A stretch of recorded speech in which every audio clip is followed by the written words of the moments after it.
দুর্গাপুজো যেতে না যেতেই চলে এসছে কালী পুজো। আর কালী পুজো আমরা ভাবি, কিন্তু এখানের লোকেরা দেওয়ালি সেই কতদিন আগের থেকে, প্রায় এক সপ্তাহ আগের থেকে কেনাকাটা স্টার্ট করে দিয়েছে। প্রতিদিন আমি ইন্দিরা মার্কেটে আসি, আর এই ইন্দিরা মার্কেটে আমি 3 বছর ধরে আসছি।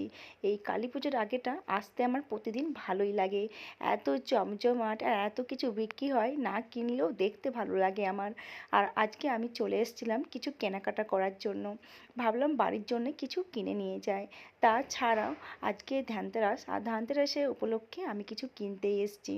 হ্যাঁ, ঝাঁটা নুন তো সবাই কিনছে, সোনা রূপো কিছু না কিছু তো সবাই কিনছে, আমিও তার মধ্যে একজন।